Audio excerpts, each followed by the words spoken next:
Chers amis, bonjour, ravi de vous retrouver. Aujourd'hui, nous sommes le vendredi 17 novembre 2023. Il est 8h et nous allons vous accompagner jusqu'à 9h30. Mina Abed est déjà parmi nous. Mina, bonjour. Bonjour Note, bonjour. Comment ça va, Mina? Ça va. Ça se passe bien? Très bien. Nous sommes le 17 novembre. Hein? Oui. L'année est passée trop vite. Beaucoup trop. N'est-ce pas? Beaucoup trop. L'année 2024 arrive à grands pas. Bah, voilà, ça va être demain, je crois. Très bientôt. Je crois que ça va être demain. Je vais te poser une question, c'est vraiment la question qu'on n'aimerait pas qu'on nous pose. Hein. De quoi? Tu as fait quoi durant 2023 finalement, bilan? Ben, j'ai travaillé. Ah ben, c'est déjà pas mal, beaucoup même. Beaucoup, j'ai voyagé. Eh ben voilà. Voilà. Donc ça va? Oui. Une année plutôt agréable? Oui, oui, tranquille. Une année plutôt tranquille. Inch'Allah, pour que ça dure. Oui. Inch'Allah. Alors aujourd'hui, en fait, il t'arrive de t'auto-prescrire des médicaments? Ben, ça dépend. Par exemple? Bon, quand c'est des migraines, quand c'est... Voilà. Des antibiotiques? Non. Non. Non. Tu en connais des gens qui prennent des antibiotiques sans avis médical? Oui. Oui. Il y en a beaucoup. Malheureusement. Il y en a beaucoup. Il y en a beaucoup, oui. Effectivement. Comme si à tort et à travers. C'est vrai qu'à un moment donné, on se connaît tellement qu'on se dit, bon, allez, c'est pas la peine d'aller chez le médecin. De toute façon, il va nous donner ceci, il va nous donner cela, alors autant en prendre tout seul. Et après, les résultats, voilà. N'est-ce pas? Je ne suis pas d'accord avec ça, complètement. Quand c'est des petites migraines, voilà. Un petit douleur, ok, mais quand c'est des antibiotiques, quand c'est des... Non. Voilà. Non. Eh bien, effectivement, puisque justement, on parle beaucoup d'automédication en ce moment, particulièrement quand il s'agit des antibiotiques. Eh bien, docteur Fethi Benachnou a choisi de nous parler des antibiotiques aujourd'hui, de la prescription des antibiotiques, de l'autoprescription, prescription aussi des antibiotiques. Eh bien, ça va être le sujet du dossier santé de cette matinée. Et toujours dans le registre santé, l'association ACEPA. Tu connais, bien sûr, ils deviennent vraiment les habitués de Bonjour d'Algérie. ACEPA, qui est l'association des étudiants en pharmacie, des étudiants en pharmacie d'Alger. Et bien cette fois-ci, comme à chaque fois, donc ils font des événements auprès du grand public pour les informer, les sensibiliser, vulgariser certains concepts qui ont trait à la santé. Et cette fois-ci, leur événement a trait à la santé masculine. On n'en parle pas tellement, hein. Finalement. Pratiquement pas. Soit on en parle de façon générale, exactement. Mais on parle pas vraiment de santé masculine. Et bien, ACEPA, justement, va venir nous parler de son événement qui est dédié à ce dossier santé. La Palestine aussi, nous continuons à parler de la Palestine.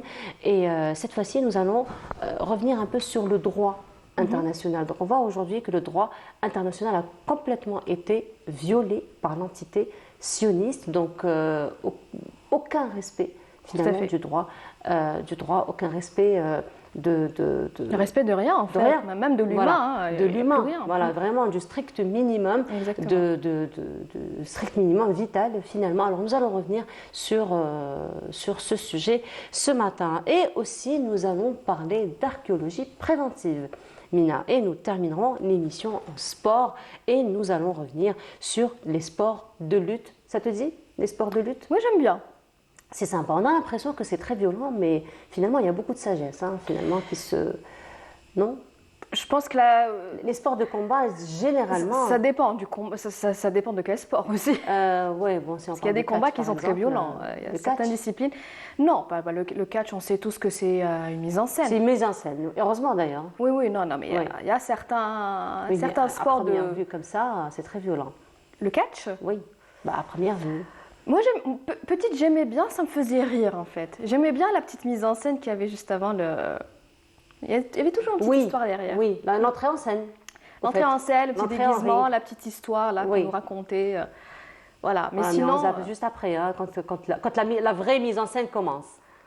Non? Oui, mais bon, ça se voyait que c'était pour de faux. Mais il y a certaines disciplines qui sont très violentes, oui. Effectivement. Et bien justement, nous allons nous intéresser au sport de lutte ce matin. Voilà pour le programme de cette matinée. Merci encore une fois à Amal Almi qui l'a programmé pour nous. Mais sinon, les nouvelles du ciel, il a fait beau, hein, il a fait même chaud cette semaine. Ça va continuer? Bah oui. Oui. Apparemment. On n'a pas la carte. Allez, on va la voir juste après cela.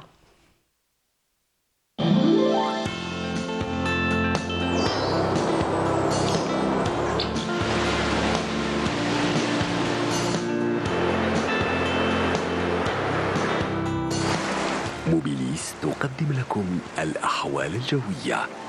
موبيليس، معا نصنع المستقبل. Nous étions contents d'avoir des cartes bien variées chaque semaine, mais là, c'est une carte plutôt monotone. Hein. Oui, il manque un petit quelque chose là. Beaucoup de petits quelque chose finalement. Oui, il y a beaucoup de c'est vrai. Beaucoup de petits quelque chose qui manque. Mais bon, Inch'Allah. Après, c'est l'automne, hein, donc on sait très bien que l'automne, c'est jamais stable. Hein. C'est capricieux, mais bon, en même temps, on aimerait bien un petit peu de pluie aussi. Voilà. En disant que c'est l'automne et après. Ouais, bon, je ne sais pas trop si ça marche, mais bon, on peut toujours essayer. Hein. Ça marche voilà. Non, ça ne marche pas. N'essayez pas. Après, oui, on va trouver le bouc émissaire, que voilà, l'automne c'est très capricieux, que c'est le réchauffement climatique, mais on continue quand même d'espérer qu'on aura quelques pluies, quelques belles pluies prochainement, Inch'Allah. J'espère. Voilà, mais sinon, donc on comprend qu'il va faire chaud, qu'il va faire beau. Il va faire un petit peu chaud, sur l'ensemble du pays. Un petit peu chaud. Hein. Un petit peu chaud quand même. Pas grand-chose, hein, mais ouais. Mais beau, surtout sur l'ensemble du pays, apparemment. Oui. Bon, en même temps, ça dépend. Ça dépend. La définition du mot beau pour toi. Oui. Si c'était M à l'arrivée, c'est pas. Pour elle, ça, c'est pas beau. Ça. C'est pas beau. Voilà. Mais la définition de faire beau, ça veut dire qu'il y a du soleil, pas de nuages, et il fait bon et il n'y a pas de pluie. Oui, exactement. Non, en même temps, c'est idéal pour le week-end. Voilà, c'est l'idéal pour le week-end et c'est pas la définition de beau qui va à l'arrivée, effectivement. Du tout. Voilà, tu donnes un peu plus de détails, Mina? Avec plaisir. Ouais, c'est à toi. Merci beaucoup, Nor. Bonjour à tous et très bon réveil. Un petit peu de brume ce matin, notamment vers la partie est, avec un ciel passagèrement nuageux vers les côtes, dégagé à peu nuageux, à l'ouest et au centre, dégagé à partiellement voilé, du Nord-Sahara vers l'extrême sud, en passant par le Sahara central, le Hogar et le Tassili, avec de fréquences sous la vent de sable. Les températures de cet après-midi, on notera sur la moitié nord jusqu'à 27 degrés à Tlemcen, 26 degrés à Tizi Ouzou, on notera 23 degrés à Alger, 24 degrés à Rilizane, 24 également du côté de Annaba, on notera 26 degrés à Gardaya, Béchar, 30 à Tindouf, 31 degrés à Adrar, 32 degrés à Insalah et enfin 34 degrés. Ce sera la maximale pour l'extrême sud. On passe tout de suite à l'état de la mer. Pour cet après-midi, on notera une mer plutôt calme vers l'ouest et le centre, calme un peu agité vers les côtes est avec des vents entre 10 et 20 km/h à l'ouest et au centre et entre 20 et 30 km/h sur la partie est. On passe tout de suite à l'Asie pour cette journée. Beaucoup de pluie à Singapour, Jakarta, un ciel voilé à Manille, dégagé à Hong Kong, Tokyo et Pékin. Côté température, on notera 10 degrés à Pékin, 18 degrés à Tokyo, 23 degrés à Hong Kong, 32 degrés à Manille et enfin 33 degrés à Jakarta. Encore une fois, excellente matinée et à tout à l'heure midi.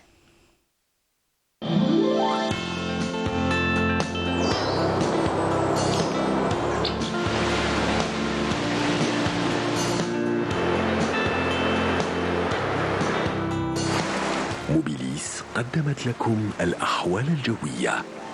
موبيليس، معا نصنع المستقبل. Et de retour sur le plateau. Donc Mina, on retient de ce bulletin météo des températures plutôt agréables. Exactement. Pas très très chaud, mais plutôt Non, plutôt pas agréable. trop chaud, pas trop froid. Plutôt agréable. Il fait bon. Pour un week-end, pour un week-end. C'est plutôt en attendant pas mal. des jours meilleurs et des jours pluvieux. Oui. Voilà. En tout cas, merci beaucoup Mina. Merci. Mina, on se retrouve tout à l'heure après Journal télévisé du midi. Avec plaisir. Plus de détails après celui de 19h, avec un peu plus de détails encore. À 9h30, à 9h30. Café. Ah bah oui, évidemment. Évidemment. Merci beaucoup Mina. Merci. Allez, on se retrouve tout à l'heure et cette fois-ci, ça va être Julia Botros qui nous chante encore une fois la Palestine et on se retrouve juste après.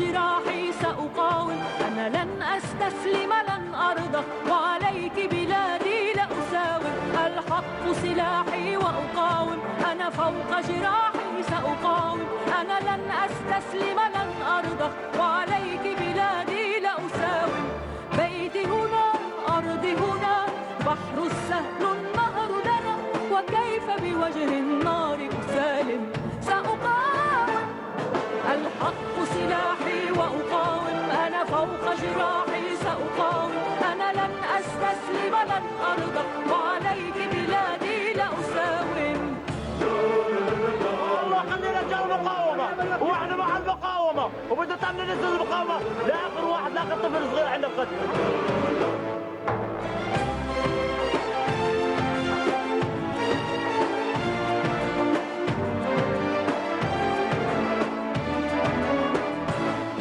عدوك يا وطن اندحر عليك الكون ما قدر قاوم شعبي جنون الريح تحدى الخوف والخطر عدوك يا وطن اندحر عليك الكون ما قدر قاوم شعبي جنون الريح تحدى الخوف والخطر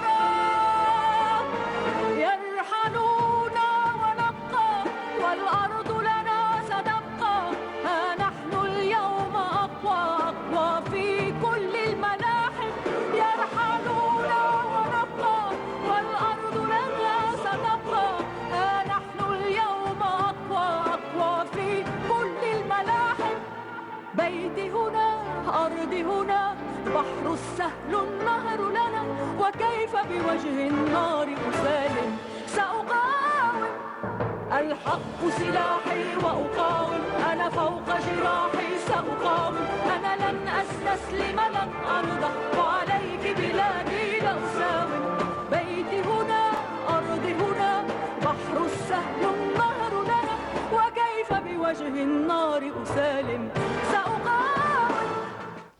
Et de retour sur le plateau, c'était donc Julia Botros qui nous a chanté la Palestine. Et il est déjà parmi nous, docteur Fethi Benachno, bonjour. Bonjour, صباح الخير, مرحبا بكم Comment ça va? بيا عندكم.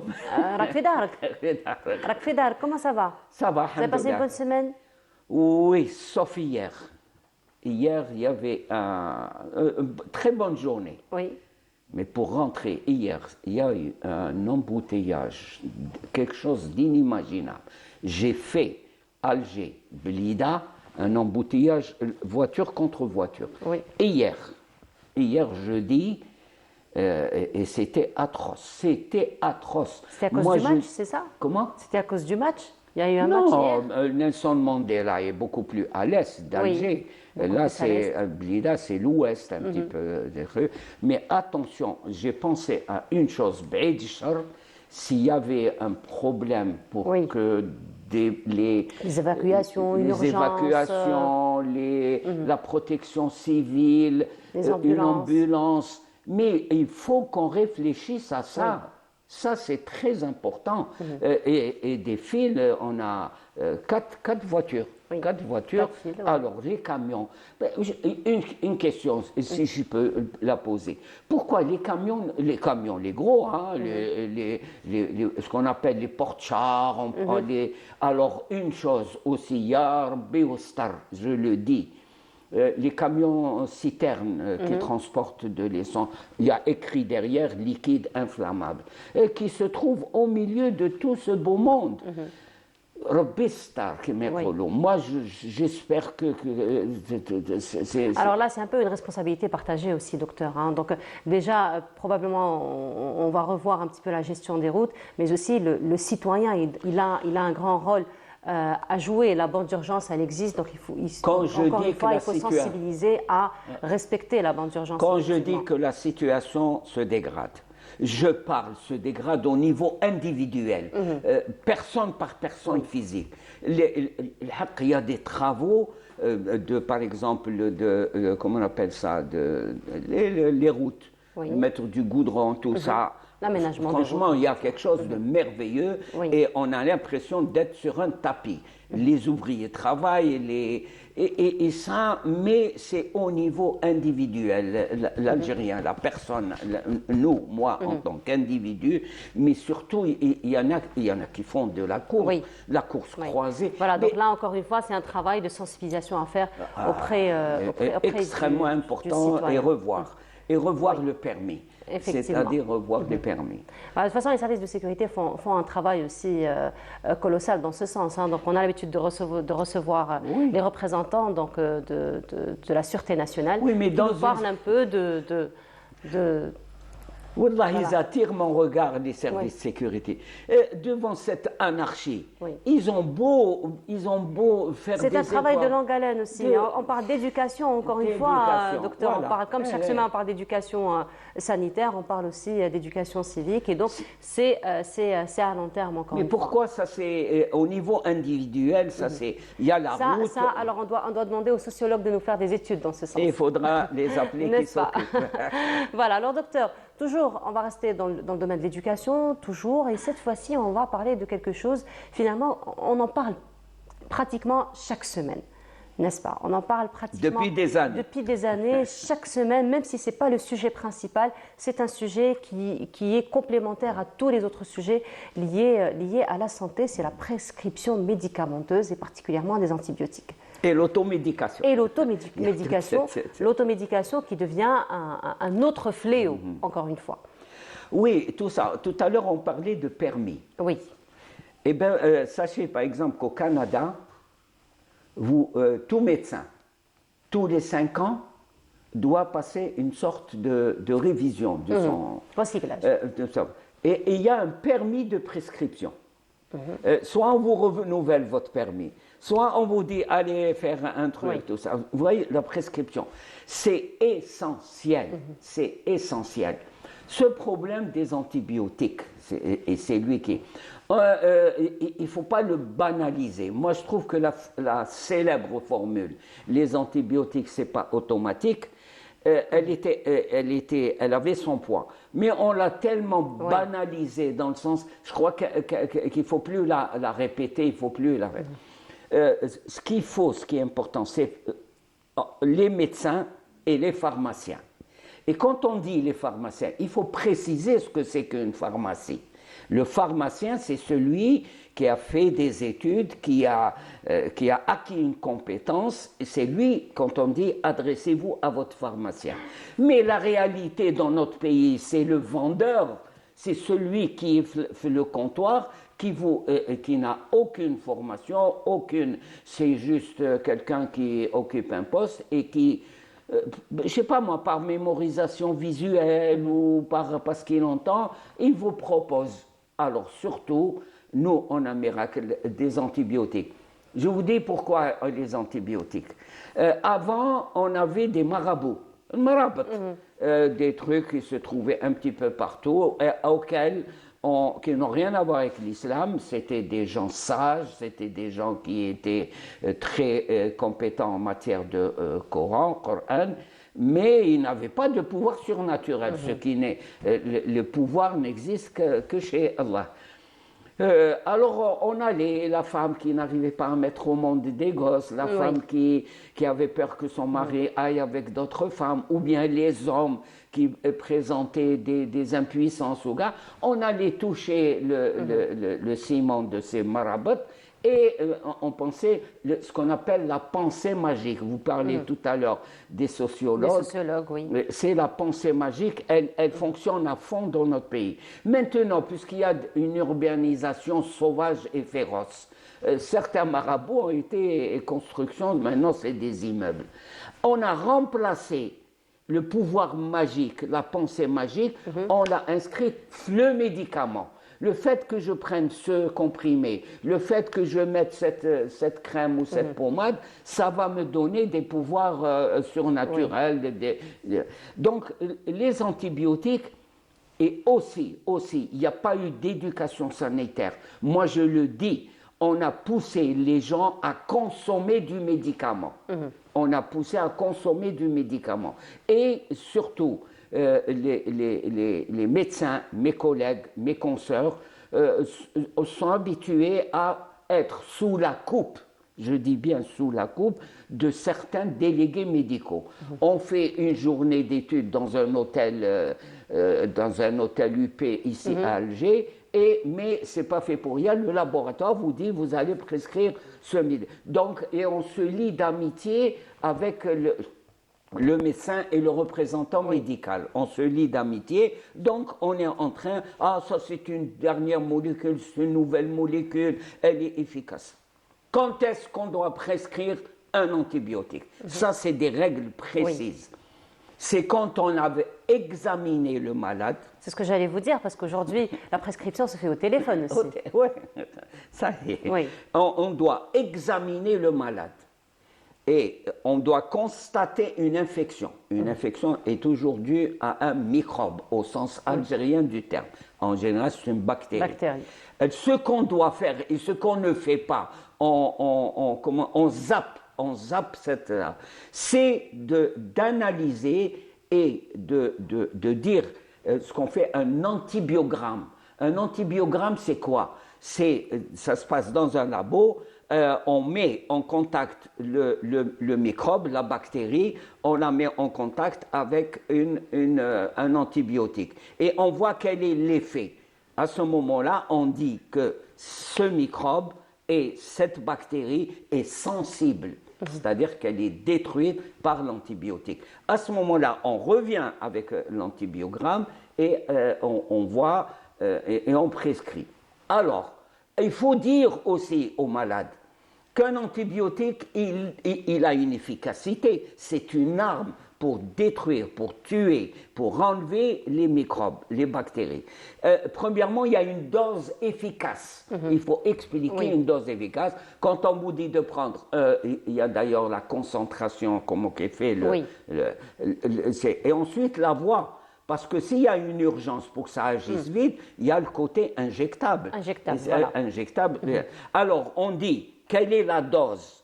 La dose, c'est, on vous dit de prendre 2 comprimés par jour.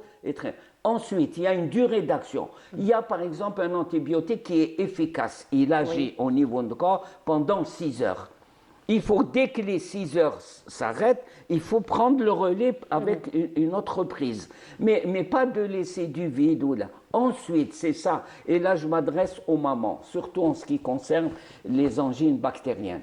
Ça, on a parlé des angines. 90%, elles sont d'origine virale, c'est une grippe, entre guillemets, et d'autres réellement ont besoin d'antibiotiques. Vous savez, quand vous prenez les antibiotiques, au bout de 48 heures, quand ils sont efficaces et prescrits à bon escient, au bout de 48 heures, vous commencez à vous sentir bien. Vous sentez que ça s'améliore. Alors, l'erreur que font les mamans, dès que leur gosse commence à se sentir bien, elles arrêtent le traitement. Or non, ce que vous avez... Au contraire, ça veut dire que vous avez endormi un petit peu juste assommé. Et comment qu'on le remarque? Moi, comment que je faisais? Quand j'analysais des trucs comme ça, j'allais prescrire un antibiotique. Docteur, c'est pas la peine de me prescrire ça. Il m'en reste à la maison. Elle n'a pas terminé. Et le pire actuellement, et ça c'est dans le monde entier, le microbe, la bactérie, est en train de ce qu'on appelle développer une résistance. Elle s'habitue à ces petites doses, on dit des doses filées. Ça leur fait du bien. Ils renforcent leur opposition pour annuler l'effet de... Donc ce qui fait que maintenant dans le monde, il y a beaucoup de résistance. Alors surtout dans notre pays, et je crois que l'Institut Pasteur a fait une étude il y a 30 ans ou quelque chose que ça, qui a dit que le formidable antibiotique dans notre pays, le plus célèbre dans toutes les... c'est l'amoxicilline. L'amoxicilline, on a développé une résistance. C'est quoi résistance? On dit, il a l'habitude de le traiter son angine avec de l'amoxicilline. Et ça, je parle de la molécule, je ne parle pas du nom de marque. Ça marche. Alors, on va au pharmacien du coin. Il y a un laisser-aller, on parlait tout à l'heure des voitures. On va au pharmacien du coin, atteignez, on vous délivre. S'il y a bien un pays au monde où l'accès aux médicaments est très facile et il y a de tout. On peut acheter un truc pour se maquiller, pour rendre ses cheveux très beaux, comme on peut acheter un antibiotique. Pire, parfois, il y en a même qui le ramènent de l'étranger. Alors là, ça devient très grave, parce que certaines maladies, certaines infections qui nécessitent une prise en charge et une antibiothérapie solide, eh bien, puisqu'il y a des résistances, ça ne donne rien du tout et la maladie évolue. C'est ça qui est important. Non, je crois qu'il faut l'inscrire et je le dis à chaque fois, j'ai la chance de le dire au niveau de ce plateau, qu'il y a un accès irrationnel. Ça, irrationnel, ce n'est pas de moi, c'est de l'OMS. C'est un accès irrationnel et une consommation irrationnelle des médicaments et surtout des antibiotiques en Algérie. Il faut prendre. Moi, je trouve qu'on va fabriquer de nouvelles formules et tout. Non, il y a des médicaments qui doivent, et ça c'est important, il y a une disposition particulière, n'être disponible que dans les pharmacies des hôpitaux. Ça c'est très important, uniquement dans les pharmacies, pas pour la vente. C'est pour lorsque il y a un cas sérieux, lorsque c'est un antibiotique qui est très important, qui est efficace, et il ne faut pas qu'il soit à la disposition de tout le monde dans la pharmacie du coin. Ça, c'est important. Et là, je ne sais pas si je vais mourir avant que ça se réalise. Inch'Allah, non, mais c'est l'éducation sanitaire. Je crois que là, maintenant, on est parti. Moi, je vois des publicités d'un appareil en 3D ultra moderne. Et alors que non, il faut, comme on dit, savoir raison garder. Et ça, on ne va pas importer de halwa ou du gazouz. Ça, c'est très important, le matériel médical. Et ce n'est pas le matériel médical qui compte. Le matériel n'est qu'un moyen. Ce qui compte, c'est votre approche clinique. Comment? Alors là, par exemple, ça c'est grave, ce qu'on appelle la télémédecine. C'est un QCM. C'est un QCM. Avez-vous de la température? Avez-vous ceci? Avez-vous? Eh bien non, ça c'est très très grave. Et surtout que les médecins et les pharmaciens prennent leurs responsabilités. Au fait, la télémédecine, elle pourrait être intéressante, par exemple, pour les urgences, juste pour savoir est-ce qu'on peut avoir quelqu'un dans les urgences ou l'orienter probablement vers... Donc, elle peut avoir un impact positif, à moins qu'il faut juste, finalement, l'utiliser à bon escient. C'est surtout ça. Ce ne sera pas vraiment l'examen... Tout est dans le bon escient que vous avez utilisé. Voilà. Il ne devrait pas remplacer l'examen clinique, en aucun cas. Alors que là, s'il y a sur le terrain, ce qui se passe sur le terrain, c'est qu'on pense que, ça y est, on incruste dans l'esprit des gens que on peut se soigner par la machine. Alors que si vous lisez ce qu'on appelle l'intelligence artificielle, les inventeurs, ceux qui ont découvert l'intelligence, disent attention, revenons. Alors moi, il y a une merveilleuse phrase qui dit qu'on a besoin d'intelligence humaine et pas d'intelligence artificielle. C'est surtout ça, effectivement. Il faut voir les déviations. Par exemple, demain, antibiotique, il est bon pour par exemple pour les caries dentaires. Les caries dentaires. Ce qui est important, ce qu'il faut conseiller dès le jeune âge, c'est d'aller chez le dentiste. Soigner ses dents et c'est le dentiste. C'est pas prendre parce qu'il y a la douleur, c'est ce qu'on appelle la médecine symptomatique.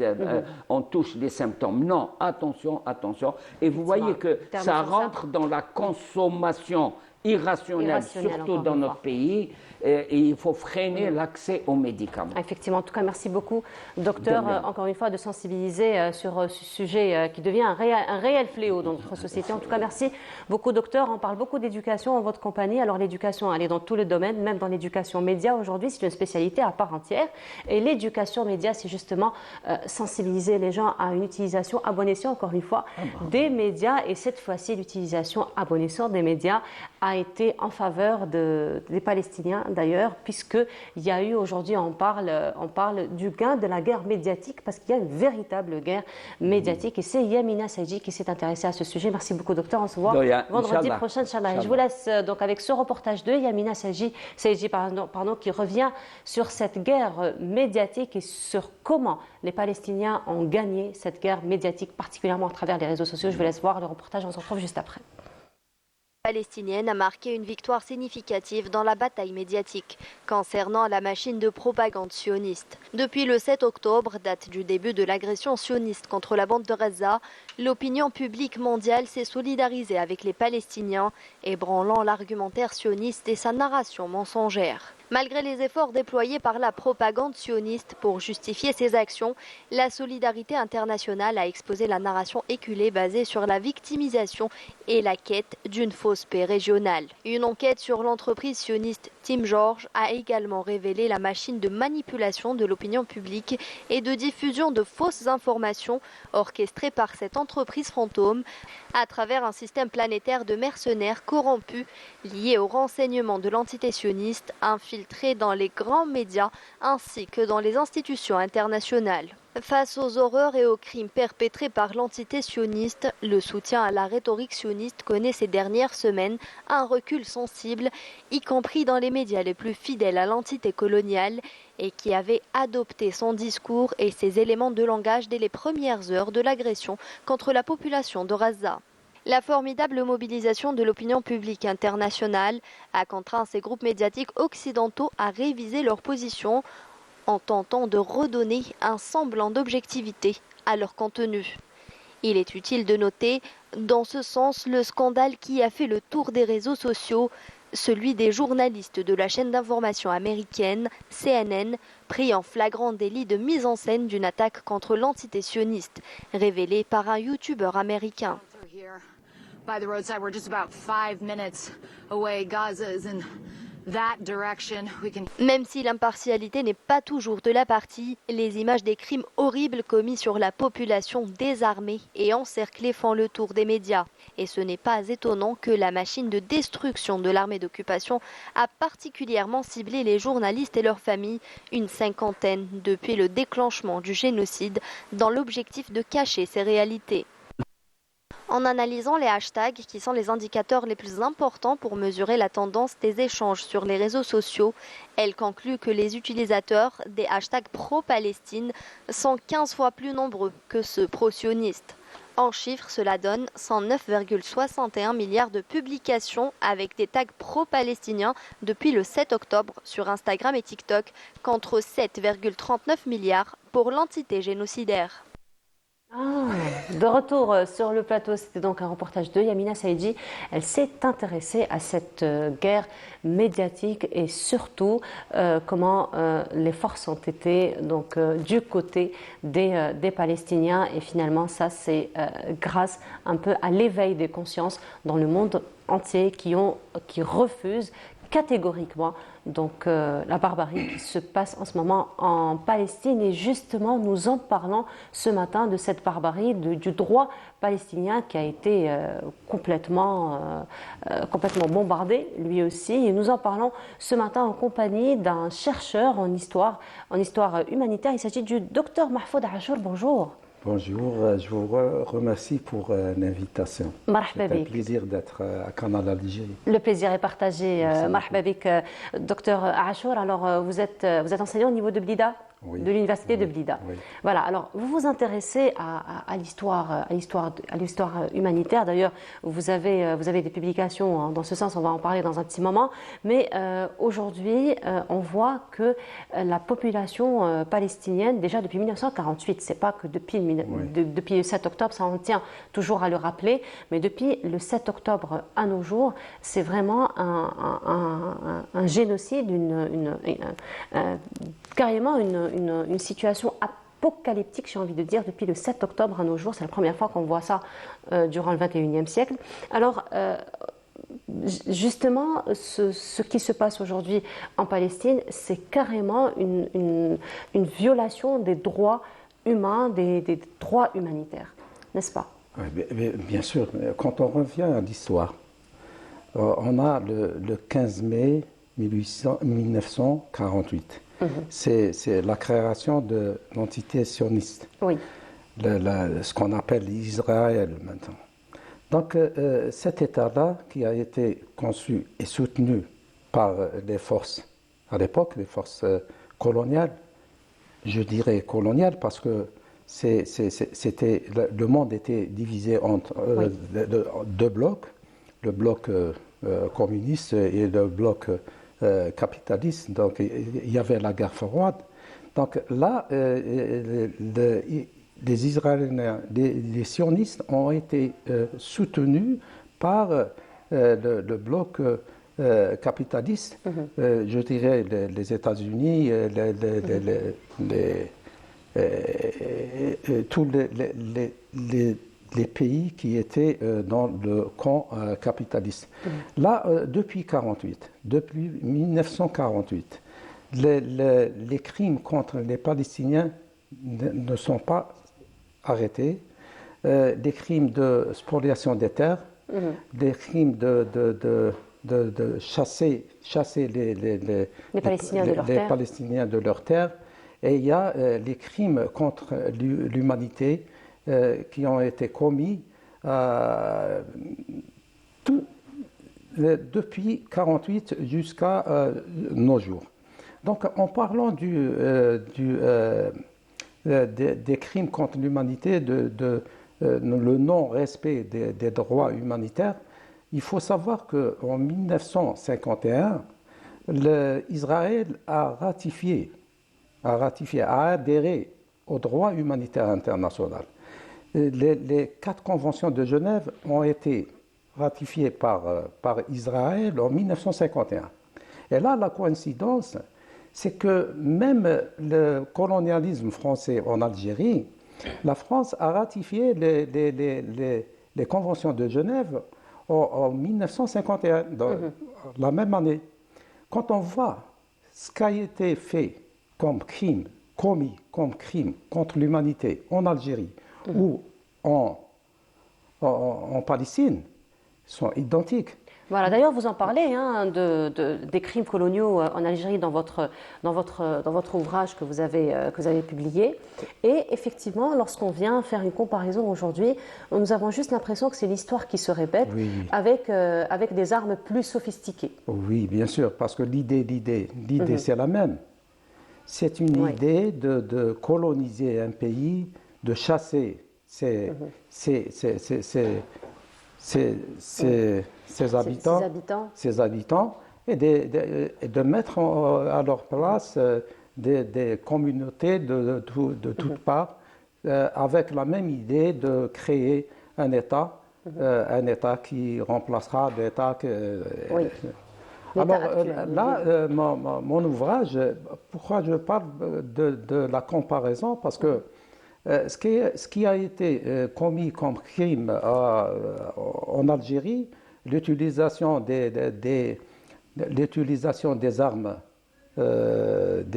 non conventionnelles, l'utilisation des armes chimiques, la torture, chasser, spolier les terres, c'est la même chose qui s'était passé en Palestine. Donc la quatrième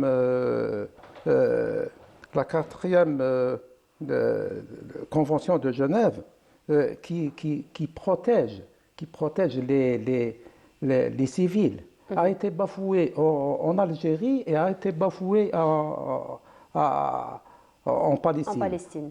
Nous, en ces moments-là, on est en train de parler et il y a des crimes qui sont commis contre les Palestiniens en larguant des tonnes et des tonnes de bombes, avec des bombes, avec des matières non conventionnelles, avec des armes non conventionnelles. Je parle du phosphore blanc. En Algérie, on a eu le bombardement des Mechta, des douars, avec du napalm. Alors là, c'est la même stratégie qui est les basée... essais nucléaires aussi, les retombées nous les vivons jusqu'à aujourd'hui. Oui, bien sûr, c'est un crime qui dure, qui est dans le temps, parce que les effets nucléaires, ils font des victimes jusqu'à nos jours, jusqu'à maintenant. On n'oublie pas les mines. Les mines antipersonnelles qui ont été placées dans le projet de Shalom Maurice en isolant l'Algérie. Donc, ce que je disais, c'est que pourquoi je parle de cette comparaison? Parce que mon travail qui a été fait sur la situation humanitaire en Algérie pendant la guerre de libération nationale, à partir des archives du Comité international de la Croix-Rouge, qui est le premier organisme non gouvernemental qui est censé, qui est chargé d'appliquer, de diffuser les conventions de Genève et le droit humanitaire. Le Comité international de la Croix-Rouge ne pourra rien faire devant des pays qui ne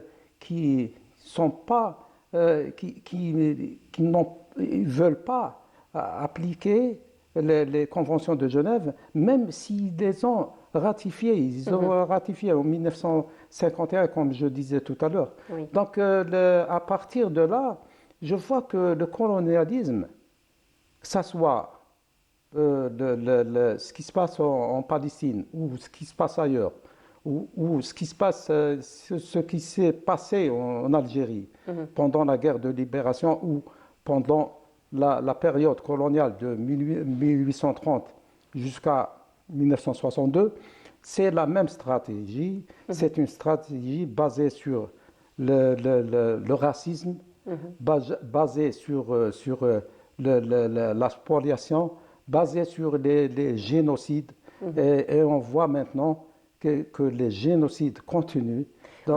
Effectivement, mais docteur Achour, justement, les génocides continuent et ce que nous sommes en train de voir, c'est carrément spectaculaire, hein, parce que finalement, par exemple, nous savons très bien que lors des guerres, il y a des endroits qui ne doivent en aucun cas être touchés. Les hôpitaux, les écoles, les ambulances. Et là, c'est carrément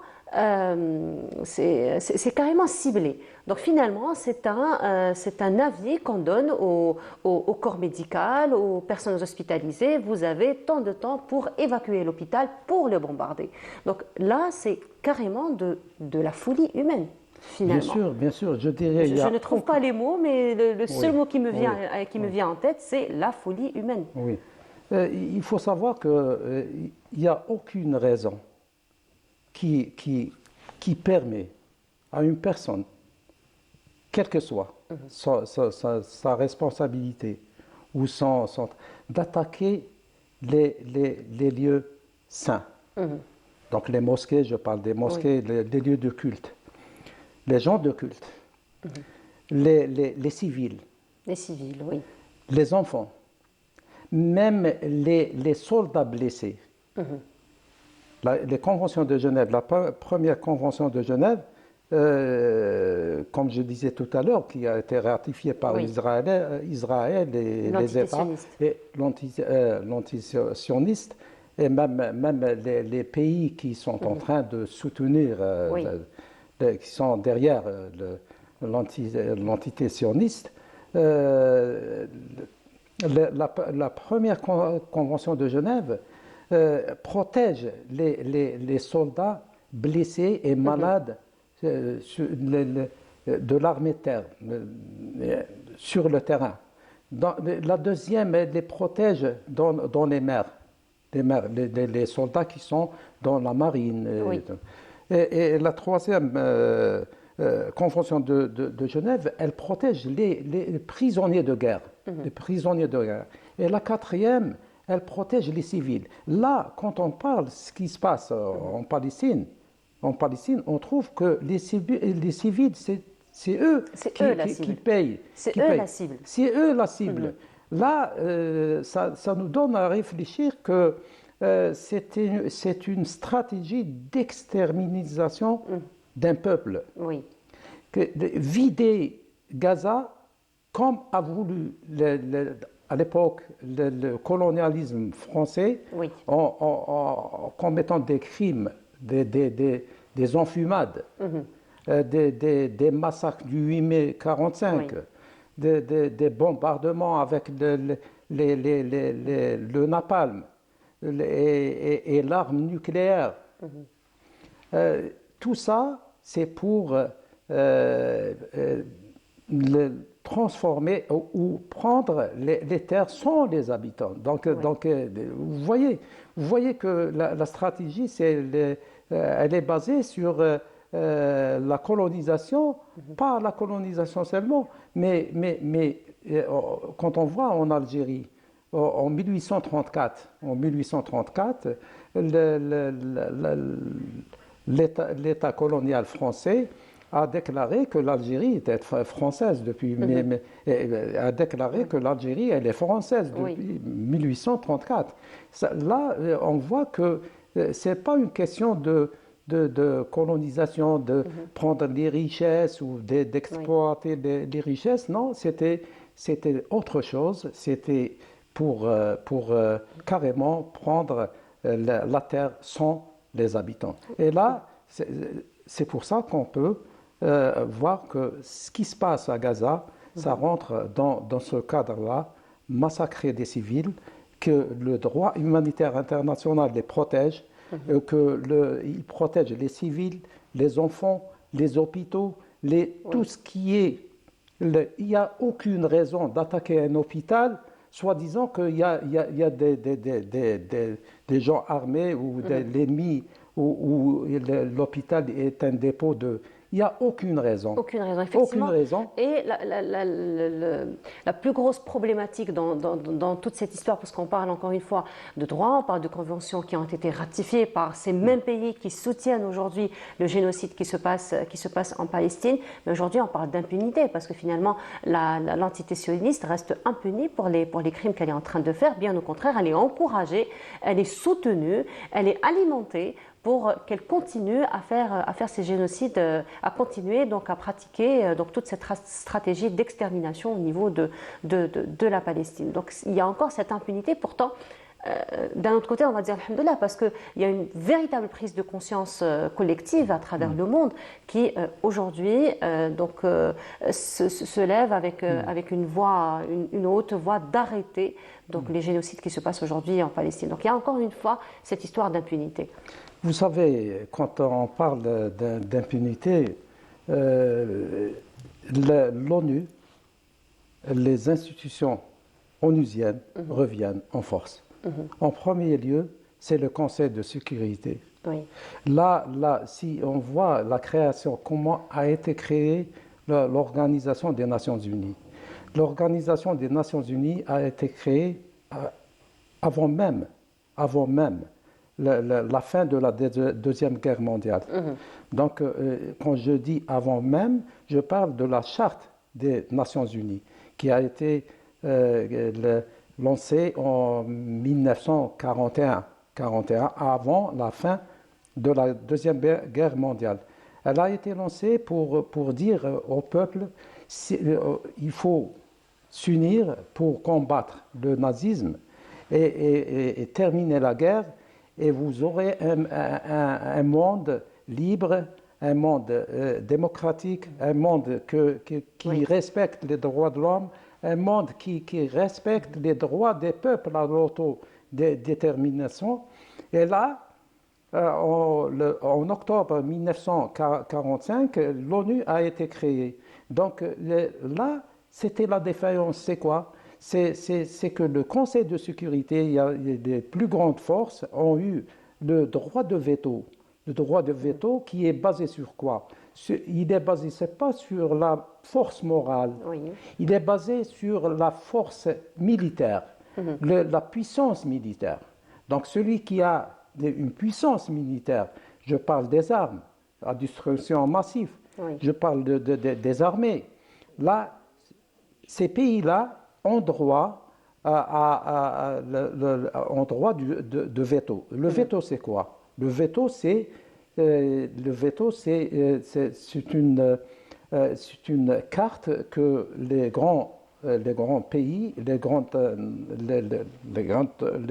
nations qui géraient le monde à l'époque pouvaient dire non à n'importe quoi. Donc, si on parle de la question algérienne. La question algérienne, c'est comme la question palestinienne. La question algérienne, elle a été imposée aux Nations Unies avec le combat des Algériens, avec les sacrifices des Algériens.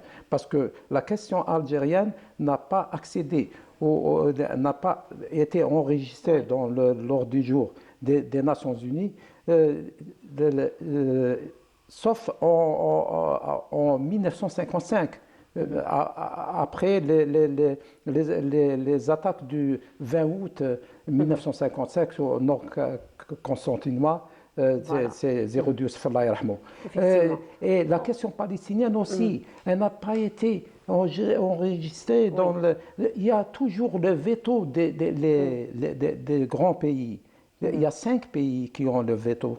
Donc, toujours, s'il y a quelqu'un, un pays seulement, qui dit non, donc tout tombe à l'eau. C'est ça le problème, c'est la complicité. Et en plus de ça, si vous permettez, il y a On continue, je termine juste sur ça parce qu'on arrive à la fin. Allez-y. Oui. Donc, c'est un sujet qui est très, très, très vaste. Effectivement. Je pense qu'on aura besoin d'une émission un peu... Plusieurs émissions. Plusieurs. Donc, je dirais que les institutions de l'ONU, y compris le Conseil des droits de l'homme, n'a rien pu faire.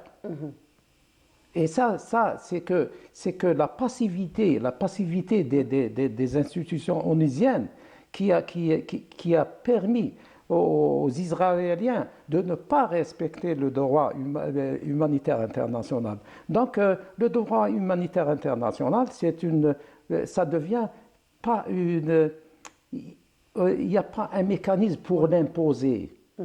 Tant qu'il y a des pays qui soutiennent des plans comme le plan sioniste. Il faut continuer justement à lutter, à en parler. Et d'ailleurs, aujourd'hui, les réseaux sociaux prennent un petit peu le dessus. Donc, au moins, faire entendre et écouter la voix des Palestiniens. En tout cas, ça a été un plaisir de vous avoir parmi nous ce matin. Merci beaucoup à vous, Dr Mahfoud Achour. Donc, je rappelle, vous avez la publication sur la situation humanitaire en Algérie lors de la colonisation française, donc de 1954 à 1962.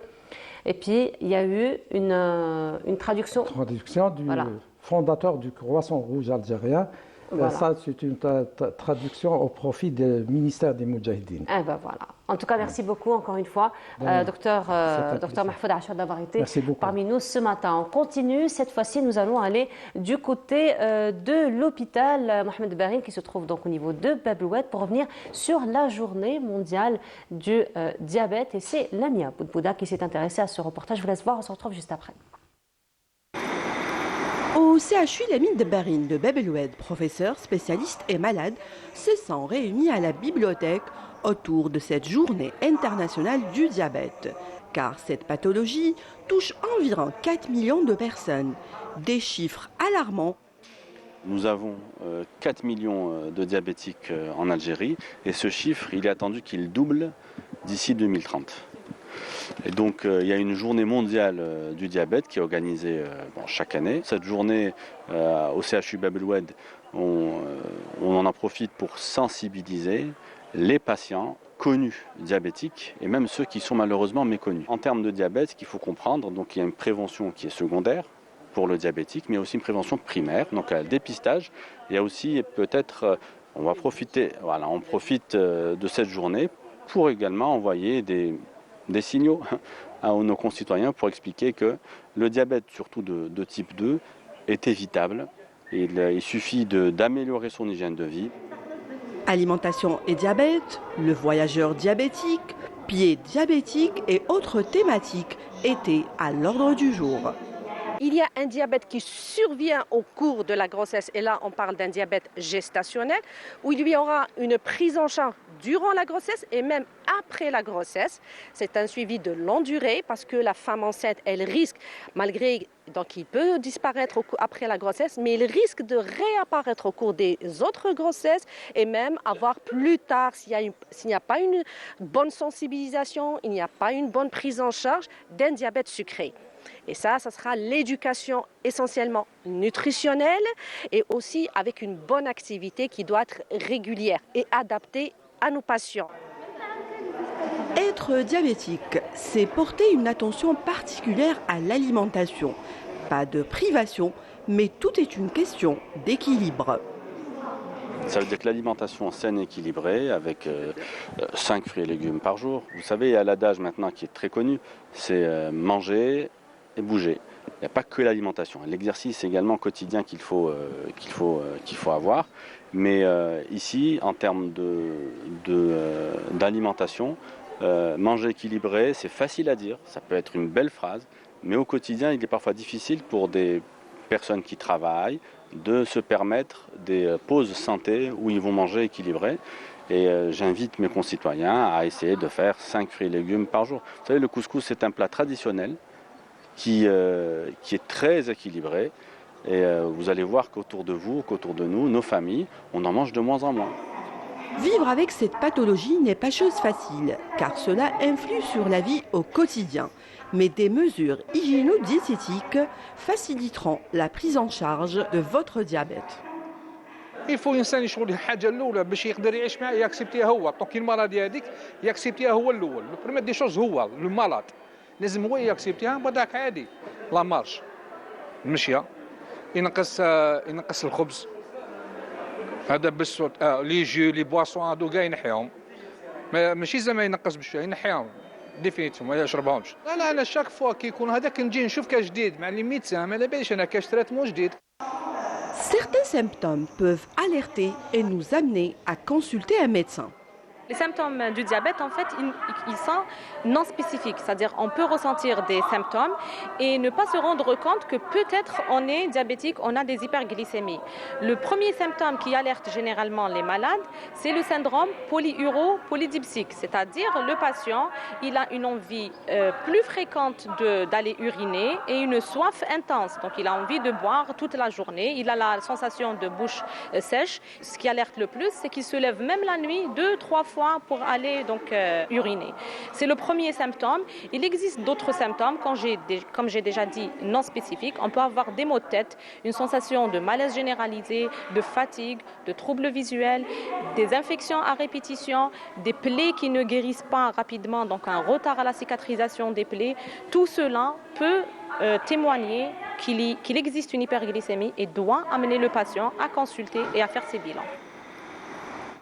Voilà, c'est donc un reportage de Lamia Boutouda, s'est intéressée donc à la journée mondiale du diabète et c'était au niveau de l'hôpital Mohamed Barine à Bab El Oued. Nous allons rester toujours dans le dossier santé. Cette fois-ci, nous allons parler des maladies masculines puisque, comme je vous le disais ce matin, la CEPA, l'association des étudiants en pharmacie d'Alger, prépare un grand événement pour la sensibilisation, la vulgarisation et l'information autour des maladies masculines. Nous en parlons ce matin en compagnie de Lisa Serine Djeha. Bonjour. Bonjour, merci de nous avoir reçus. Marhaba, comment ça va? Toujours aussi active à CEPA? Oui, bien sûr.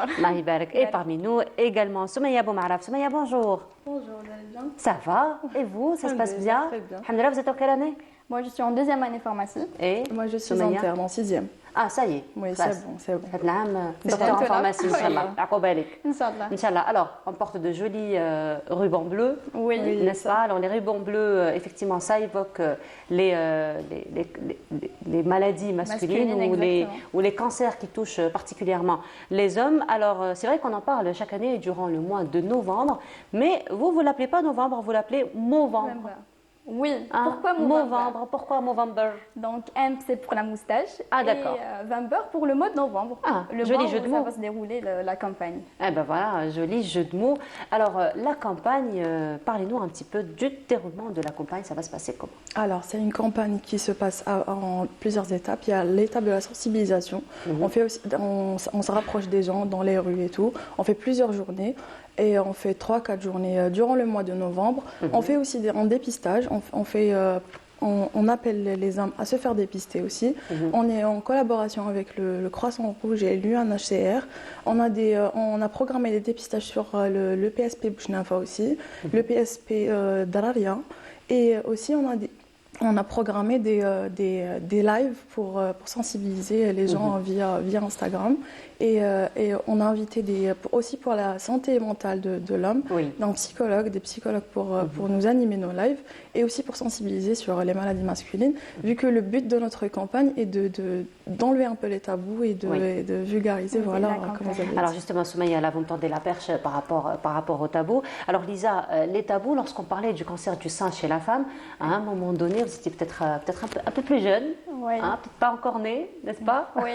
Alors lorsqu'on parlait du cancer du sein chez les femmes, à un moment donné, au début, c'était très difficile d'atteindre les femmes et de les convaincre, donc à sortir, à aller se faire dépister, parce que justement c'est tabou. Aujourd'hui, pratiquement, le corps médical, vous, donc toutes les personnes, le monde associatif, on n'a plus ce problème. Donc on a compris, on a pu sensibiliser, on a pu éduquer à cette question. Voilà. Les hommes, on n'en parle pas beaucoup. Non. N'est-ce pas? Les hommes, on n'en parle pas beaucoup. Alors, est-ce que finalement, on a pu casser le tabou avec les hommes? On essaye déjà à travers cette campagne d'enlever le tabou et de dire oui, il existe l'octobre rose, ou comme on l'appelle nous, octobre en couleur. Il n'y a pas que le cancer du sein, il y a l'endométriose et le cancer du col de l'utérus. Mais aussi, on essaie vraiment de se dire, comme il y a le cancer du sein, il y a aussi des cancers qui touchent le sexe masculin, notamment le cancer de la prostate et le cancer des testicules. Voilà, et on essaie vraiment de dire, voilà, à notre société, il faut vraiment être informé sur ces deux pathologies et donner l'importance de se faire dépister et voilà, et surtout d'accepter qu'il existe et qu'il faut être vigilant envers ces pathologies. Voilà, alors ce qui est très intéressant, c'est que vous avez mis en place un quiz. Oui. N'est-ce pas, un quiz que vous allez distribuer, un quiz sur 6 questions très intéressantes. Donc ce sont vraiment des questions très basiques, mais qui donnent beaucoup à réfléchir, n'est-ce pas? Alors comment vous avez fait, comment vous avez pensé finalement à mettre ces questions-là et à vous baser sur ces questions-là? Donc déjà, on essaye de s'approcher le grand public via des flyers ou bien des dépliants. Oui, on essaye d'expliquer les symptômes, les maladies, comment se faire dépister, comment la prévention surtout via ces deux maladies. Mais après, on va essayer vraiment d'inclure, on va essayer de s'approcher au grand public en lui posant des questions pour voir, il va se dire, oui, on connaît pas pourquoi on ne connaît pas ces deux pathologies. Et voilà, donc on va essayer de faire des quiz, mais surtout pour que le patient garde les trucs les plus importants de la pathologie en tête, notamment les symptômes, le dépistage, etc. Voilà, des questions très intéressantes. Donc, quelle est la tranche d'âge la plus touchée par le cancer de la prostate? Parmi ces propositions, laquelle fait partie des symptômes de cette maladie? Sang dans l'urine, sperme, douleur au niveau du foie, perte de la vue par exemple.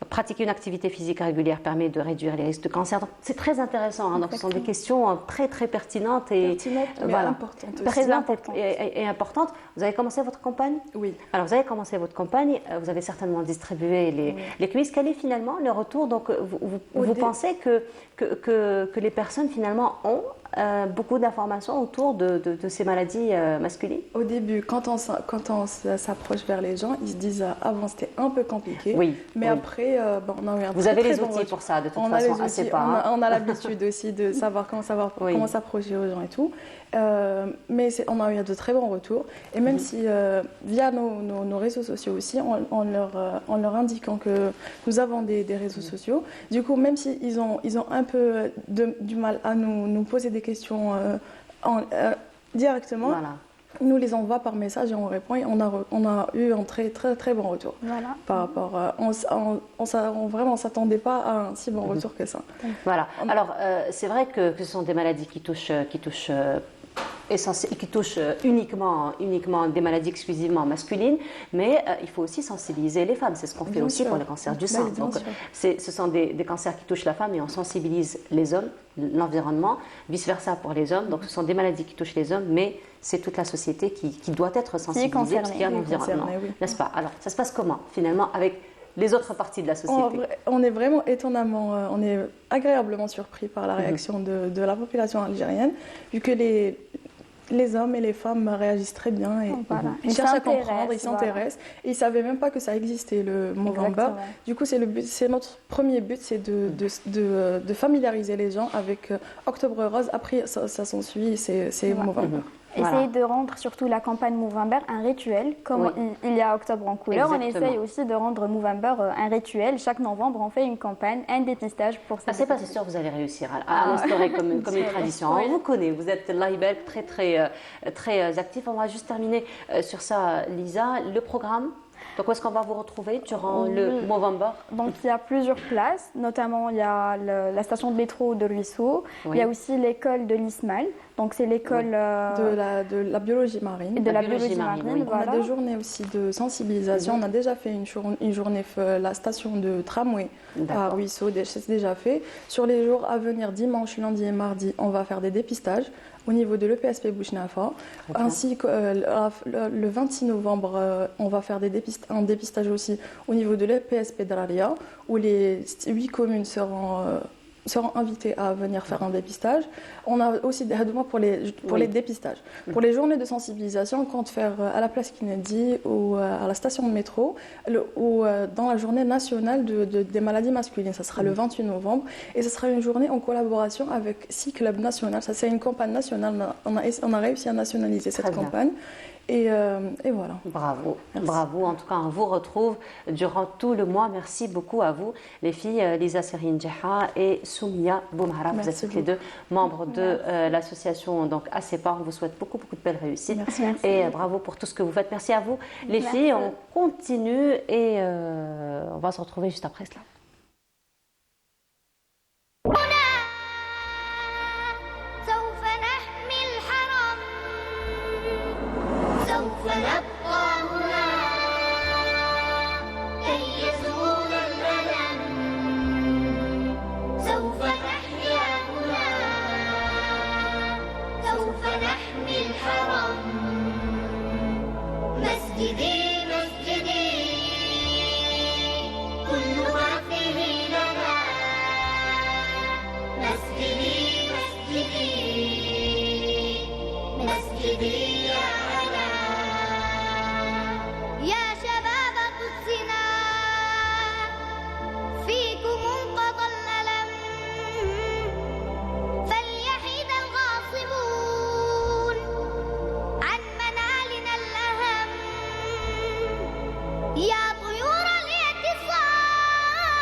Et voilà, très belle chanson encore une fois d'un enfant palestinien pour les enfants palestiniens. Et cette fois-ci, nous allons nous intéresser à l'archéologie et nous allons en parler en compagnie de notre invité, M. Faïd El-Haïs. Bonjour. Bonjour. Bienvenue à vous, toujours un plaisir de vous recevoir. Merci également.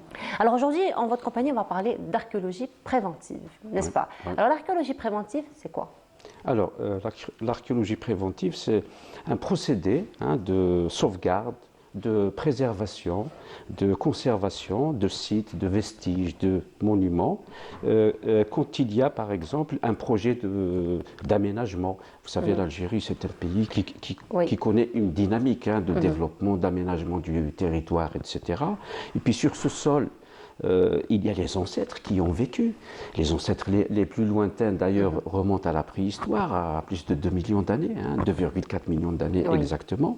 Donc, vous savez, il suffit d'un coup de pelleteuse pour creuser et on peut tomber sur des vestiges, sur un héritage ancestral, sur des constructions que nos ancêtres ont construit, qui est là. L'exemple que nous avons, c'est la station archéologique de Sahtuhada. Absolument. C'est une grande opération, c'est unique pour l'Algérie indépendante, à l'occasion justement de la réalisation d'une station de métro à Sahtuhada. Sahtuhada, vous savez, c'est le prolongement de la Casbah, c'est la basse Casbah qui est classée au patrimoine mondial.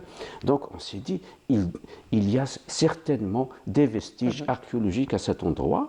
Et en 2009, on a procédé par un sondage, parce qu'il faut sonder pour voir qu'est-ce qu'il y a, quel potentiel Et là, on a trouvé sur 7 mètres de profondeur une succession d'occupations, d'aménagements de routes, de construction de bâtiments, de bâtiments antiques. Et nous avons 2000 ans d'histoire. Donc, qu'est-ce qui s'est passé 2000 ans d'histoire dans le même endroit. 2000 et ans, ça, c'est très absolument. typique, M. El Ah oui, ah oui. C'est spectaculaire aussi. Donc, on n'a pas vraiment l'habitude de tomber dans ce genre d'aubaine. Vous avez raison de relever cela, parce que d'habitude, on trouve un site qui appartient à une certaine période. Voilà. Mais là, c'est une succession d'occupations ininterrompues depuis l'époque de Juba, de Juba II, jusqu'à l'époque coloniale, quoi. Parce que les niveaux les plus hauts, là où il y avait par exemple le Beit el-Mal, la mosquée Sayyida, ils ont été détruits. À l'époque coloniale, on a trouvé des éléments de destruction pour aménager une place. Donc voilà, donc on a pu sauver, on a pu cohabiter avec l'entreprise qui réalisait la station de métro, parce que notre planning de fouille, on l'a élaboré selon le planning de l'aménagement de la station. On passait d'un endroit à un autre pour libérer l'espace, et puis il n'était pas du tout question de retarder ce projet important pour la capitale aussi. C'est vrai. Voilà, donc on reste toujours dans l'archéologie comme ça, préventive et la sauvegarde. Au nord, vous savez, au nord, parce qu'on a cette idée que tout ce qui est vestige archéologique est systématiquement enfui sous le sol. Oui, c'est vrai, c'est valable dans la partie nord de l'Algérie, mais au sud, c'est une autre réalité. C'est une autre réalité, effectivement. Parce que le climat et le milieu désertique a érodé le sol. Il érode constamment le sol. Donc, les vestiges anciens qui peuvent remonter jusqu'à 1 million d'années, par exemple, qui sont des outils préhistoriques en pierre ou alors des restes d'ossements, etc., on les trouve au ras du sol. C'est vrai. Ils ne sont pas enfuis, mais ils sont là, ils sont accessibles, on peut marcher dessus, on peut les piétiner. Et la menace au sud, justement, c'est, par exemple, le passage d'un engin sur ces artefacts, sur ces outils pour les détruire. Et là aussi, nous avons vécu une grande et unique et belle expérience également, avec un groupement gazier, le GTIM, le groupement Timimoun. C'est une association, si je peux dire, Sonatrach en majorité, avec des entreprises étrangères, essentiellement, je ne peux pas citer peut-être le. Donc c'est le groupement GTIM. Donc ils avaient un projet gazier sur le plateau de Tedmait. Le plateau de Tedmait, c'est entre Timimoun et Insalah. Il s'étend jusqu'à Insalah au sud. Donc, ils nous ont sollicité pour faire de la prospection, pour sauvegarder et préserver les éventuels sites, monuments, etc. Et c'est une région méconnue. Pour aller au plateau de Tedmait, il faut une certaine logistique qui n'est pas toujours disponible pour les archéologues ou pour un labo de recherche ou un centre de recherche. Donc, on a profité de cette opportunité. On a fait de la prospection et ça nous a permis de faire des découvertes. Nous avons recensé plus de 3000 sites et monuments. Et tout ce nombre important est venu, par exemple, enrichir l'inventaire archéologique de l'Algérie, d'une part, et puis ça nous a permis aussi de préserver, justement, ces sites et ces vestiges. Comment par exemple, pour le passage d'une canalisation, on leur dit c'est pas par là, il faut éviter, il faut faire une petite déviation, sinon, le cas échéant où, quand ils ne peuvent pas changer le tracé, par exemple, d'une canalisation ou l'implantation d'une infrastructure, là, on intervient pour faire une fouille de sauvetage. On va sur place avec une équipe, on collecte tout ce qui est artefact, tout ce qui est archéologie, tout ce qui est vestiges, etc. On le prend, on le ramène au labo pour étude, et ainsi on libère l'espace et on laisse le progrès économique, industriel, etc.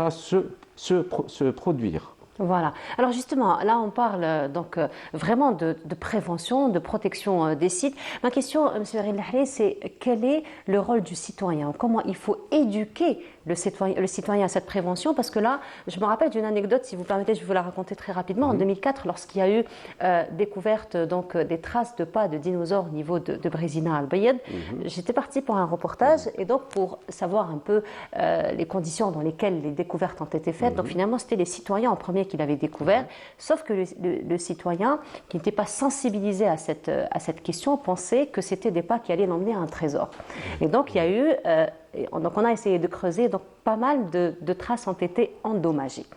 Et heureusement, donc il y avait un passant qui connaissait les archéologues de la région, donc pour les informer, donc il y avait quelque chose de pas normal. Donc il fallait venir voir qu'est-ce que c'était. Donc là, la responsabilité du citoyen, elle est aussi énorme dans l'archéologie préventive, j'ai envie de dire. C'est vrai que l'héritage archéologique est le patrimoine de la nation. C'est le patrimoine de toute la nation. Et il ne suffit pas d'avoir, par exemple, dans certaines régions de notre pays, il y a des parcs, les parcs culturels, les offices des parcs, le parc de la Garde, du Tassili, du Touet Gourara, etc., même de l'Atlas saharien, il y en a 5. On a des agents qui travaillent dans des postes justement pour protéger, préserver, etc., mais ce n'est pas suffisant. C'est pas suffisant aussi d'avoir des lois. Nous avons aussi des lois qui protègent. De belles lois, des lois quand même assez... très exemplaires, des lois... mais le plus important, c'est celui qui est là, qui est sur le terrain, c'est le berger, c'est le transporteur, c'est le conducteur d'un engin mécanique, etc. S'il ne connaît pas le vestige, la valeur de ce vestige, la valeur de ces restes des anciens, de nos ancêtres, etc., s'il ne connaît pas cette valeur, il peut détruire. Il peut détruire. Et s'il est animé, bien évidemment, ça remonte à plus ça remonte à plus de 2 siècles. La recherche du trésor, dans les pyramides, dans les grands monuments, il y a les rois, les reines qui sont enterrés là-bas avec tous leurs trésors, etc.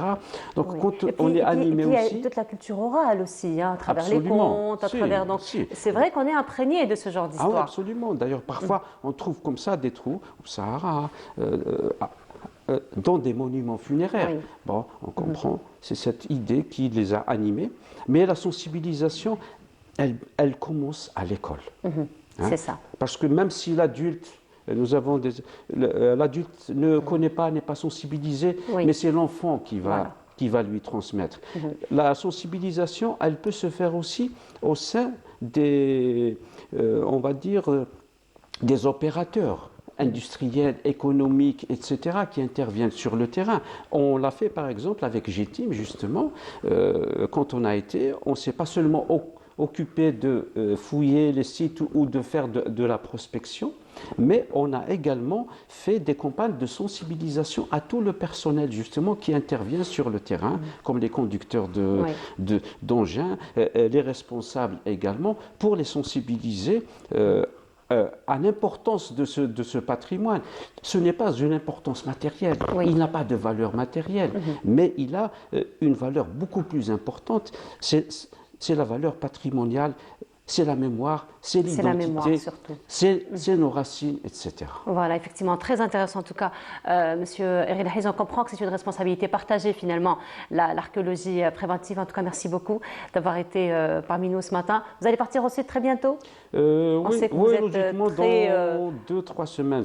Et c'est la période. C'est la meilleure période. C'est de novembre jusqu'à mars. Voilà. Des fouilles, on veut Oui, on va continuer la fouille de Tinhinan. Très bien. On fouille le monument de Tinhinan, ça a donné de bons résultats d'ailleurs. Donc on va continuer, poursuivre les travaux. Et puis après, on ira sur le plateau de Limidir. C'est un plateau comme le plateau du Tassili. Il est situé au nord. Là-bas aussi, on fait des travaux d'études et d'analyses. J'espère vous recevoir juste après pour vous parler de ce qu'on a pu trouver. de ce que vous avez pu avec trouver. un grand plaisir. Voilà, merci. Merci beaucoup à vous, Monsieur Renhaïs, d'avoir été parmi nous ce matin. Et cette fois-ci, nous allons aller du côté du sud à travers ces très très belles images de la ville de Ouadsouf. Et on se retrouve juste après pour la dernière station de cette matinée.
Et de retour sur le plateau, cette fois-ci nous allons nous intéresser au sport de lutte particulièrement, puisque parmi nous ce matin, M.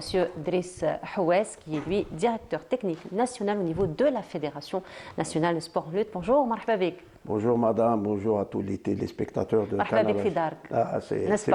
C'est ma deuxième famille. Voilà, marhaba bik. En tout cas, ça nous fait plaisir de vous recevoir. Alors, très bientôt, un championnat se prépare, n'est-ce pas? Oui. Alors, les préparatifs au niveau de la fédération, ça se passe comment? En tous les cas, on n'a pas arrêté la préparation. Il y a eu un programme, il y a eu une planification de la part de la direction technique nationale de la fédération, en collaboration avec les entraîneurs. Je pense quand même, nous sommes en pleine préparation à Tigda, un stage en altitude pour la préparation physique spécifique. Et nous avons regroupé quand même 32 lutteurs dans les deux styles pour préparer une échéance aussi importante qui sera les championnats arabes à Bagdad du 6 au 10 décembre 2023, Inch'Allah. Très bientôt. C'est pour très bientôt. Donc, les préparations s'intensifient, j'imagine? Oui, c'est vrai, nous avons fait quand même une bonne préparation. Les athlètes ne se sont pas arrêtés pratiquement parce que nous avons quand même une échéance importante au mois de mars. C'est le tournoi qualificatif aux Jeux Olympiques de Paris qui vont se dérouler, c'est-à-dire le tournoi qualificatif qui va se dérouler en Égypte. Vraiment, je pense quand même le programme qu'on a tracé jusqu'à maintenant, parce qu'il y aura quand même, juste après les championnats arabes, il y aura les championnats d'Algérie qui vont se dérouler au niveau de la salle de la Copole du 28 au 30. Et après, décembre, la fin de l'année. La fin de l'année 2023, et après il y aura les deux stages prévus en stage avec tournoi compétitif. Il y a un stage en Croatie au mois de janvier et un autre stage avec tournoi en Bulgarie au mois de février. Et là, nous allons peaufiner et ajuster notre programme de préparation pour nos équipes nationales. Alors, on voit, M. Driss, que c'est un programme quand même très, très chargé. Les dates sont très rapprochées. Alors, qu'en est-il un petit peu de la récupération des athlètes? Ça se passe comment? Non, je pense quand même les moyens existent en Algérie parce que les gens parlent autant des moyens de récupération. Il faut savoir exploiter ces moyens. Oui. Parce que les moyens existent en Algérie. Les moyens de la préparation existent en Algérie. Sauf notre grand souci, c'est le problème de sparring partner. C'est-à-dire on doit rechercher, on doit varier nos sparring partners à l'entraînement parce que nous devons s'entraîner avec les teneurs du Gotha mondial parce que nous avons quand même quelques pays où on y va, c'est-à-dire tout le temps en préparation, la Hongrie, l'Azerbaïdjan. Donc, il y a finalement des familiarités, il y a des repères qui ont été... bien sûr, et là on exploite au maximum les moyens de la préparation, que ce soit en récupération ou élévation du niveau de l'état physique, technique, tactique et même mental. Je pense quand même, nous pensons quand même à avoir un préparateur mental pour nos équipes nationales et là, c'est ce point qu'on va lui donner une grande importance pour l'année en cours, Inch'Allah. Voilà, alors on voit qu'il y a beaucoup d'activités, qu'il y a beaucoup de dates qui se rapprochent, mais là, je voudrais aller vers d'autres activités de la fédération. Il faut dire que les sports de lutte sont très prisés en Algérie, donc on voit que les enfants commencent très jeunes à pratiquer les sports et généralement soit la natation, soit les sports de lutte. Hein. Oui, donc oui, très, madame. Très démocratisé, les sports de lutte. Oui, madame. En plus, je le dis, c'est un sport... comme on le dit en jargon, c'est un sport à Zawalia. Voilà. Je pense quand même c'est un sport qui attire beaucoup de jeunes parce que nous avons énormément de pratiquants. Bon, c'est vrai, quand on fait une comparaison par rapport à l'état des licenciés, parce qu'il y a des clubs qui ont beaucoup de pratiquants, mais ils ont 50% de licenciés parce que la licence, ça se paye. Oui. Bon, c'est pas parce que il faut parler certaines vérités, les moyens dérisoires qu'on a au club, c'est-à-dire au niveau local, parce que c'est vrai, nous avons nos pôles de développement, nous avons à partir d'Oran, nous avons des pôles, un pôle de développement au niveau de la ville de Blida, Borj Bouarerich, dans deux villes. Il y a Ras El Oued, une grande ville, il y a la ville de Borj Bouarerich. Il y a Annaba, il y a Alger. Ça, c'est les vrais pôles de développement de la discipline. Nous avons d'autres wilayas, Bel Abbas, Mostaganem, au niveau de l'Est, nous avons Sitif, nous avons Taraf. Et quand même, je pense quand même, c'est une discipline qui a un bel avenir devant elle. Voilà, effectivement. Et là, nous avons une très belle photo, d'ailleurs. Ah, c'est Bachir Sid Al-Zara, oui, qui est en train de se préparer. Aujourd'hui, il est au niveau de l'Institut de sport d'élite et de performance à Paris. Il s'entraîne avec les athlètes de l'équipe de France. Il est en plein stage, ça fait 10 jours. Ça fait plus de 10 jours qu'il est à Paris pour se préparer. En plus, il a un club au niveau de France à Sarreguemines. Il est en train quand même Bachir est en train de peaufiner sa préparation pour les Jeux Olympiques. C'est un athlète qui a de réelles potentialités. J'espère qu'il va encore progresser. Adam Boudjemline. Adam Boudjemline, qui devait venir aujourd'hui. Oui, qui devait venir aujourd'hui. Il est très occupé, il est en pleine préparation. Et comme vous savez, il a une échéance importante, c'est les championnats du monde militaire qui vont se dérouler en Azerbaïdjan, à Bakou, à partir du 26 au 2. 26 novembre au 2 décembre. C'est une échéance très importante. Et là, n'oublions pas que l'ossature de nos équipes nationales sont constituées d'athlètes de corps constitués, notamment les athlètes de l'armée de libération nationale, quand même. Et là, quand même, nous souhaitons bonne chance à nos athlètes et nous saluons le Mouassasa al-Askariya qui veille sur nos athlètes et qui fait énormément, beaucoup pour le sport algérien. Effectivement, alors beaucoup d'échéances à venir, beaucoup de championnats, beaucoup de défis à venir. Vos attentes? Madame, vraiment, c'est vrai.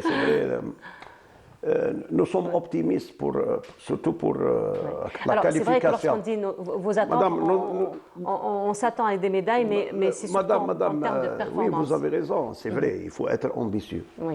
Et notre cher regretté M. Chebbah Rabah disait, celui qui voit grand redeviendra grand.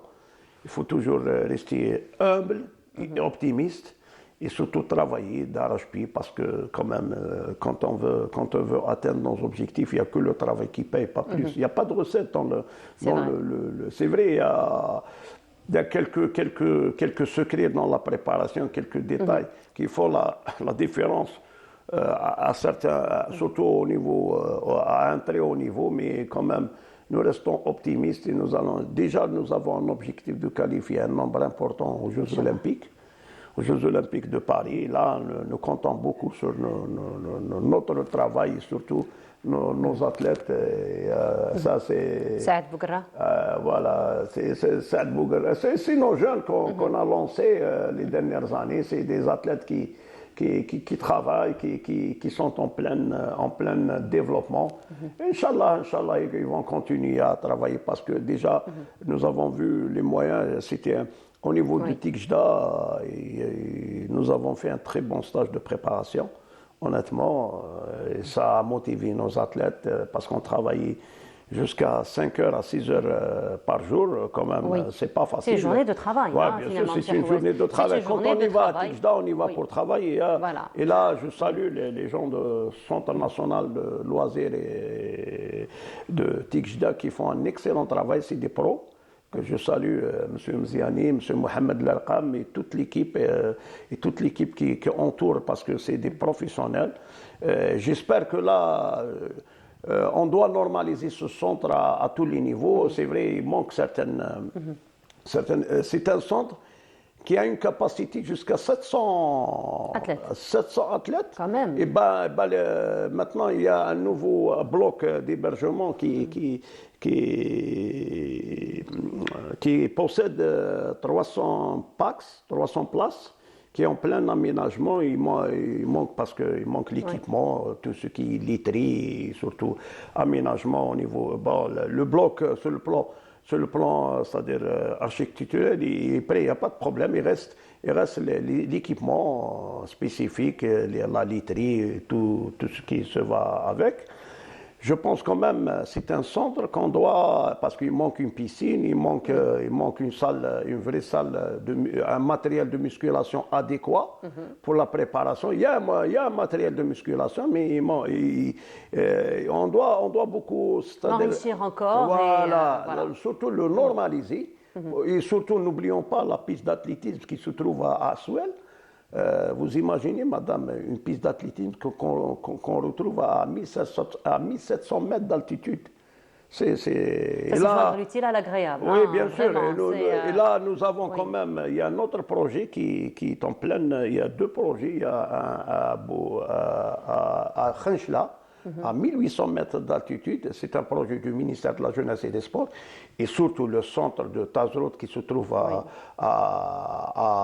Tamnarast, à 1800 mètres d'altitude, qui est en pleine, c'est-à-dire il est en phase de finalisation.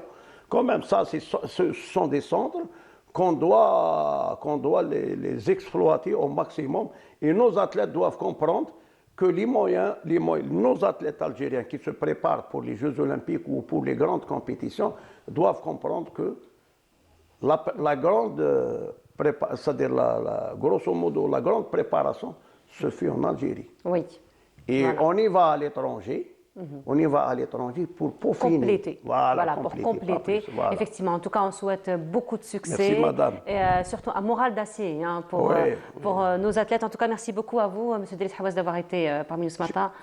Je rappelle, allez-y. J'étais très ravi d'être avec l'équipe de Bonjour d'Algérie. Ça me fait beaucoup plaisir et je serai toujours disponible pour venir à tout moment. Marhaba bik. En tout cas, c'est toujours un plaisir pour nous aussi de vous recevoir. Je rappelle, vous êtes le directeur technique national au niveau de la Fédération nationale des sports de lutte. Merci encore une fois d'avoir été parmi nous.